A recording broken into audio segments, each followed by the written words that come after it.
Madame, Monsieur, bonjour. Merci de choisir Savane TV pour vous informer.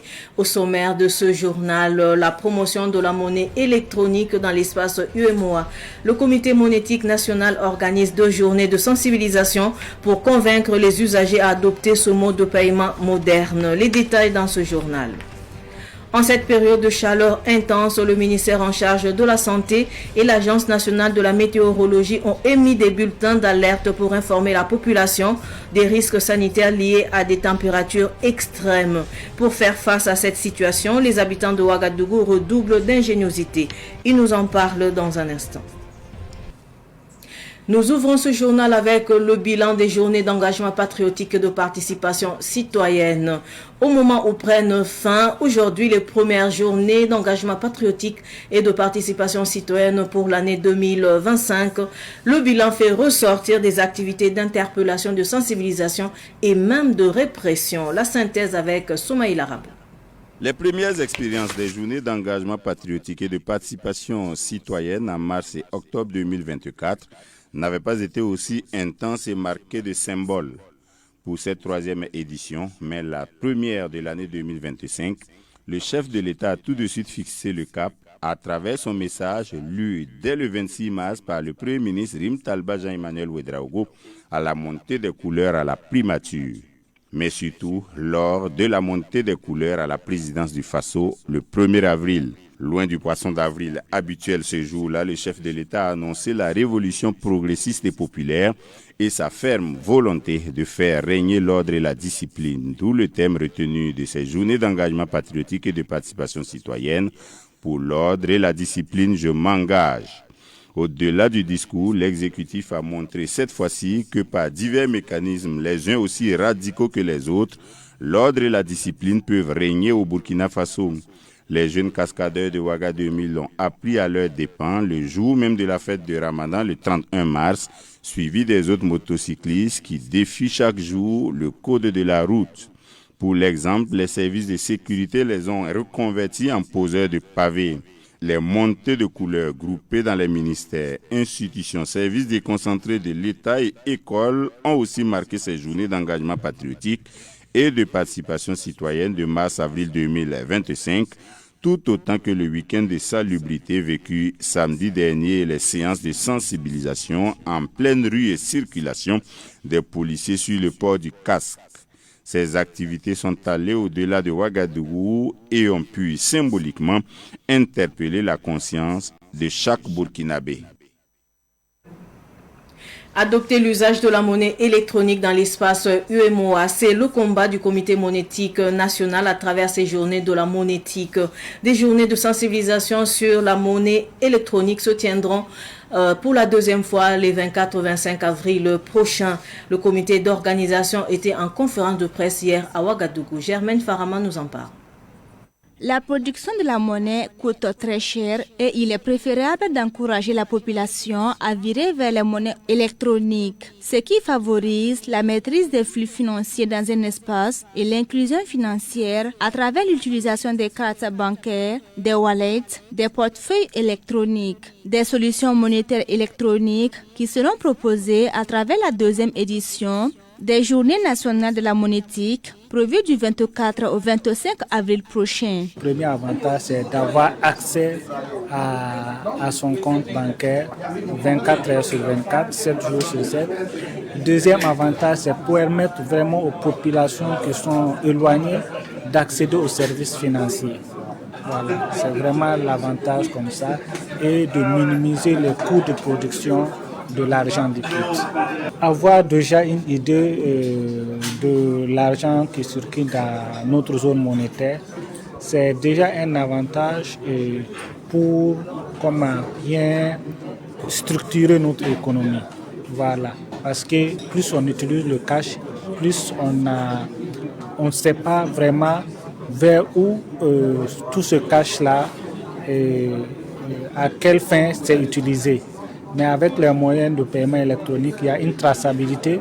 La bancarisation actuelle au Burkina Faso est de 22%, soit plus de 700 000 cartes bancaires en circulation au Burkina. Malgré ce faible taux d'adhésion aux banques, le Comité monétaire national constate une adhésion aux opérations électroniques depuis sa première édition en 2019. Après la première journée, c'est vrai que la première journée s'est tenue maintenant, il y a bien longtemps, c'était depuis 2019.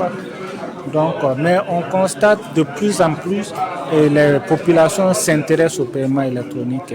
Si vous partez dans les différentes banques, c'est vrai que la tendance est faible, mais de plus en plus les clients demandent les cartes bancaires. Et il y a des fintech qui naissent de plus en plus pour offrir des moyens de paiement à la population.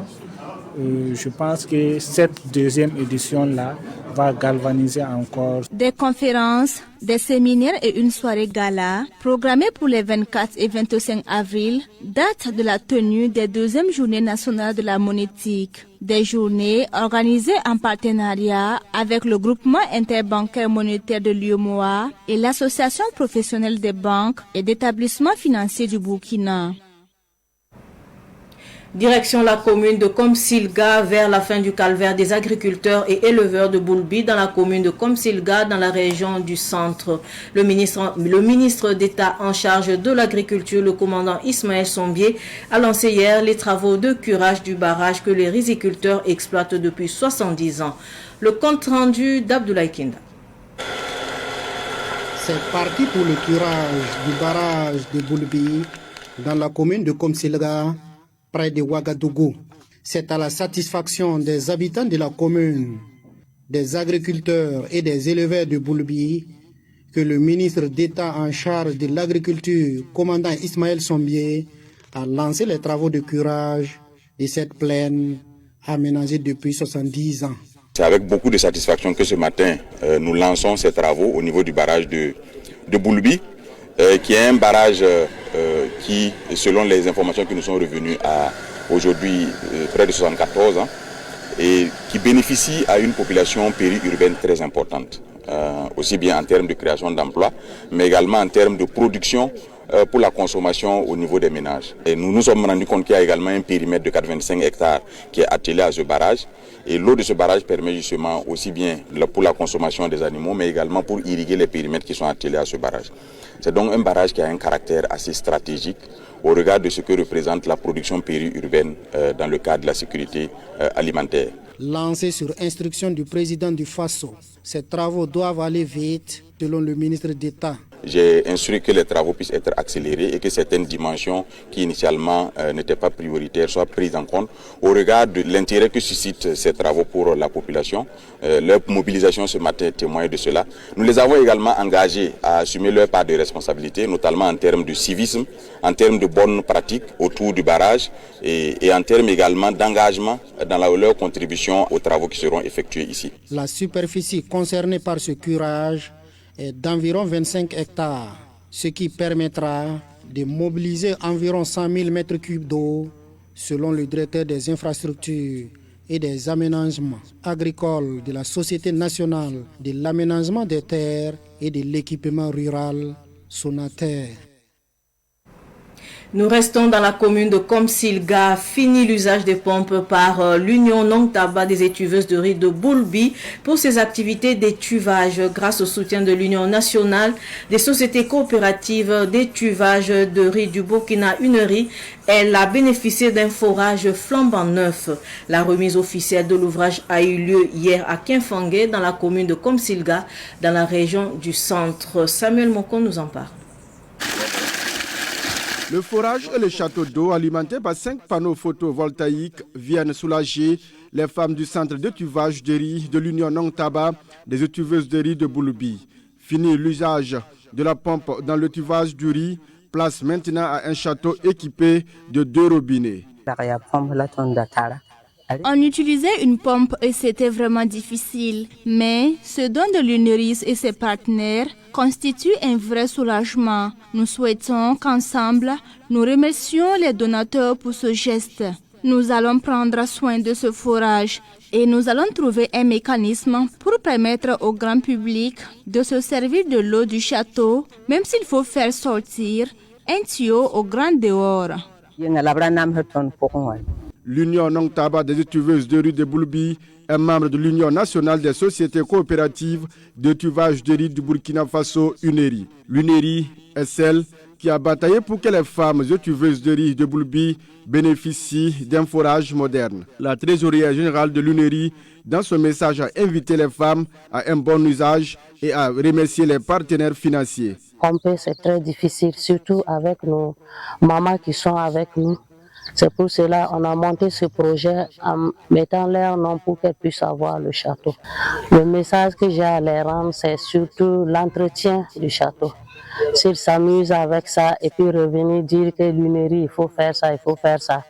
Et non qu'à mettre en tête que ce n'est pas elles seules qui sont dans l'UNERI. Ce forage a coûté plus de 10 millions de francs CFA aux partenaires de l'UNERI que sont la coopération autrichienne et le LED. Ce forage est le fruit de la collaboration entre l'Union nationale des tuveuses de riz de Burkina et la coopération autrichienne pour le développement, et également avec l'appui financier du service liechtensteinois du développement LED. Le message derrière cet acte, c'est, comme on le dit souvent, c'est soulager l'effort de nos femmes tuveuses. L'Union nationale des sociétés coopératives de tuveuses de riz du Burkina Faso, UNERI, regroupe 12 unions de femmes tuveuses dans les différentes régions avec plus de 8000 membres. Tout autre sujet à présent, la tension est montée d'un cran dans le quartier Calcin, dans la commune de Saba, près de Ouagadougou. Les habitants ont protesté contre un déguerpissement annoncé par la Sonature. Selon eux, le recensement des résidents en 2018 a été émaillé d'irrégularités. D'ailleurs, rien ne prouve que le terrain appartient à la société d'État, selon les habitants. Retour sur la manifestation avec Daouda Yamiogo. Entre dénonciation des irrégularités dans le recensement et contestation de la paternité foncière de la Sonature, les habitants de Calcin, dans la zone non lotie de la commune de Saba, ont pris d'assaut la réserve, scandant des slogans qui expriment leur mécontentement face à la décision de déguerpissement. En 2007, nous avons reçu un premier recensement de la part des autorités communales. Et ce recensement a été financé par les habitants en son temps, 11 000 chacun. Malheureusement, ce recensement, malgré qu'on a payé, c'est vrai on a fait le bornage, mais c'est resté sans suite. Sans suite pourquoi? Personne ne sait. Nous avons constaté encore qu'en 2018, on dit qu'il y a un nouveau recensement. Et ce recensement a été diligenté, je peux dire organisé par la mairie et la Sonature. Bon, et 2018, disons, pardon, nous avons en tout cas assisté. La commission ad hoc a fait son travail. Mais à la sortie en 2020 de leurs résultats, nous avons constaté réellement que c'est un travail qui a été bâclé. Il y a eu plusieurs irrégularités et cela a engendré vraiment des mécontentements au sein de la population. Parce que nous ne pouvons pas comprendre une mairie qui fait déjà un premier recensement sans suite, vient faire un deuxième recensement et que ce recensement soit émaillé de plusieurs irrégularités. Nous avons entrepris cette démarche en ce temps et nous avons commencé par la Sonature. Et allant à la Sonature, devant leur institution, un représentant nous a dit comme quoi c'est vraiment pas leur projet. Et c'est vrai qu'ils ont accompagné la mairie, mais ce n'est pas eux qui ont fait le travail. Les habitants remettent en question la paternité du terrain. Selon eux, la Sonature n'a pas présenté de preuves irréfutables de sa propriété foncière. Les autochtones affirment qu'ils n'ont pas cédé de terre à la Sonature. Cette zone même n'appartient pas à la Sonature. Cela a été confirmé par les propriétaires terriens ici. Et cela aussi, nous avons entrepris des démarches où on a demandé les preuves. Parce que quand vous dites que on vous a rétrocédé un site suite à un décret Conseil de ministres, ça doit rester des traces. Et quand la mairie aussi va accepter, ça veut dire que ça doit laisser des traces parce que la commission va s'unir pour faire une délibération. Nous n'avons pas eu vent de tout cela. Donc nous disons que ce site jusqu'à présent n'appartient pas à la Sonature et ils veulent vraiment nous faire un coup de force, on ne sait pas pour quelle raison. Nous sommes réunis aujourd'hui pour dire qu'il faudrait qu'ils reviennent à la raison. La population demande à ce qu'il y ait réparation. On ne peut pas continuer un travail d'abord sur du faux qui a été rejeté par la justice parce qu'on avait fait déjà un premier jugement où on a eu pas mal d'informations qu'ils sont vraiment en déphasage avec leur projet. Les autorités sont invitées par la population à se pencher sur leur situation. Nous attendons les autorités d'abord qu'elles nous disent que nous voulons le résultat de l'audit, qu'ils nous aident à avoir le résultat de l'audit parce que l'audit cache beaucoup de choses. Et de deux, l'investissement que la Sonature disait qu'elle a investi ici, que l'État prend ça en charge et puis la Sonature prouve réellement leur feuille de route, quels sont les investissements, qui a pris leur argent, pourquoi ils ont pris l'argent. Parce que nous, jusqu'à présent, ici à Calcin, on n'a pas vu un investissement de la Sonature. Les habitants souhaitent plutôt un lotissement en bonne et due forme de leur quartier. Je le disais également en titre, alors que la canicule s'intensifie à Ouagadougou avec des températures dépassant fréquemment les 40 degrés Celsius, chacun tente de s'adapter à sa manière. Cynthia Zungrana est allée à la rencontre de quelques Ouagalais qui partagent leurs astuces et habitudes. Moi personnellement, nous on est des techniciens, donc ça veut dire que c'est un peu compliqué. Nous travaillons à chaque fois sous le soleil. Bon, ce que moi je peux donner, c'est boire beaucoup d'eau. Et si le travail aussi, il y a des instants, si tu peux ralentir un peu, rester à l'ombre quelque temps et reprendre, je pense que ça ferait du bien. Sinon actuellement c'est un peu compliqué avec la chaleur là. Si j'ai un petit temps, si le travail, je peux m'arrêter un peu, là je cherche un nombre. Sinon c'est compliqué. Si tu es sous le soleil en plein 12h, 13h comme ça, c'est un peu compliqué. On se débrouille avec ça. Parce qu'au moment de chaleur comme ça, je parle de moi. Je consomme beaucoup d'eau, voilà, pour que l'organisme se fonctionne bien. Je mets les habits légers et si je vais sortir du soleil, voilà, je protège ma tête. Donc, et puis en ce moment, il y a trop de chaleur. Si je vois que mes yeux là, ça sort trop, voilà, j'essaie de me rincer un peu et puis je mets des habits trop légers. Voilà, donc on se débrouille avec ça. Dans cette période, il fait vraiment chaud. Il fait vraiment chaud tellement qu'on se sert de chaud. Mais quant à moi, dans la journée, quand la température a augmenté, bon, je cherche à me cacher dans l'ombre. Surtout à côté ici, sous l'arbre là, je me cache souvent là-bas, sinon il fait très chaud. Et après aussi, j'essaie de me rincer un peu avec l'eau et puis boire suffisamment de l'eau. Comme ça peut nous permettre aussi voilà, de nous adapter voilà, à cette période. Période de chaleur, en fait, en premier, le technicien de surface, l'électricité au bâtiment, en solaire, sur cette chaleur. On travaille maintenant au terrain. Et sur ce point, je m'adapte avec j'ai mon casque. Avec le casque, j'essaie maintenant de saisir avec, de travailler avec ça. Et puis j'essaie de boire un peu de me déshydrater. Parce qu'en temps de chaleur comme ça, quand tu travailles, c'est vraiment voilà, vraiment, tu sens vraiment la chaleur, la fatigue. Donc souvent, on s'adapte aussi, voilà. Je mets un peu de se déshydrater. Et avec mon casque, voilà, j'aide avec ça aussi. Le Naba Baongo du quartier Burkina de Koudougou a organisé sa fête coutumière dénommée Nabaska 2025 ce week-end. La fête coutumière du chef a été agrémentée par l'organisation de plusieurs activités. L'événement cette année coïncide avec les 20 ans du règne du Naba Baongo. Les détails avec Daouda Kaboré et Samuel Moko. Plusieurs activités ont meublé le Nabaska 2025 de Naba Baongo du quartier Burkina de Koudougou.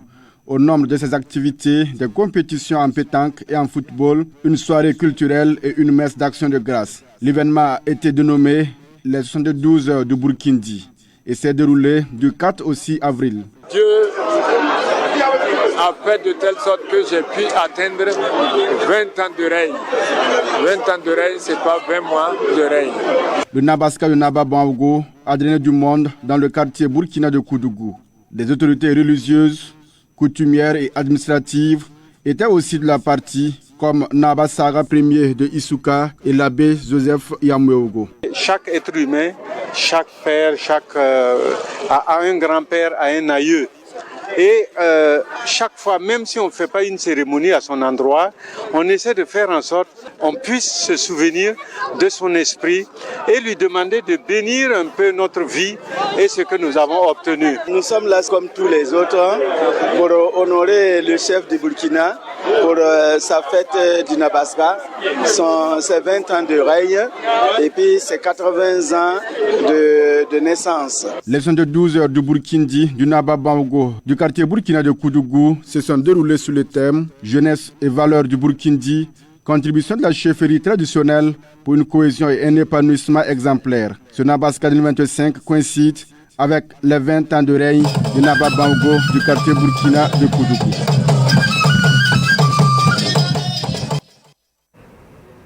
Avant de clore cette édition d'information, les travailleurs des mines sont à l'honneur avec le groupe Campus Ambiance.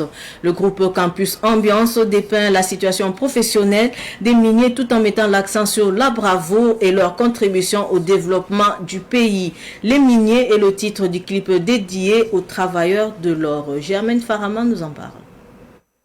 Les miniers, c'est à travers ce titre que le groupe Campus Ambiance rend hommage aux travailleurs des mines. Tout est parti d'une improvisation réussie de ces Zouglumènes lors d'une cérémonie. Ils décident de la suite à donner à leurs prestations, d'où la sortie de ce clip qui met en lumière la bravoure des travailleurs de la mine.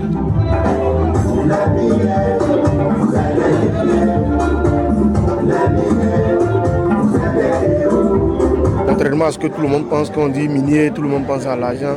Mais quand nous on a eu à travailler avec eux, on a pensé à ce côté tumultueux là, qui nous a suscité justement de faire une chanson pour leur rendre hommage. Donc c'est un hommage aux miniers du monde. On les soutient. Et ils travaillent dans des conditions assez difficiles. Et loin de leur famille, loin de leurs parents. Ils n'ont pas la liberté que nous avons tous les jours. La discipline aussi, c'est plus qu'une caserne militaire. Donc on a bien voulu leur rendre hommage. Cette musique qui témoigne de la place des travailleurs des mines dans le développement du pays vise aussi à changer la perception de certains citoyens sur les miniers. À Ouaga, on pense que l'argent, les miniers ont l'argent. Ils ne pensent pas vraiment à la souffrance qu'on fait. Donc on a plein de cicatrices au dos, dans les bras, mais bon. Personne ne voit ça, c'est l'argent tout ce qu'ils voient au fait. Donc je pense que c'est tout cela qui fait que ça me touche au fond. Et quand le son est sorti, quand j'ai eu le lien, j'ai envoyé tout d'abord à ma femme, à mes amis, à la famille, aux frères, tout. Ça a beaucoup touché et puis voilà quoi, je pense que façon dont on voyait vraiment le minier, le faroman, donc c'est plus vraiment ça qu'on regarde quoi. Quand je rentre à la maison maintenant, on me ressent autrement en fait. Le message véhiculé dans cette musique dédiée aux travailleurs de la mine poursuit les objectifs de conscientisation des populations selon le groupe Campus Ambiance.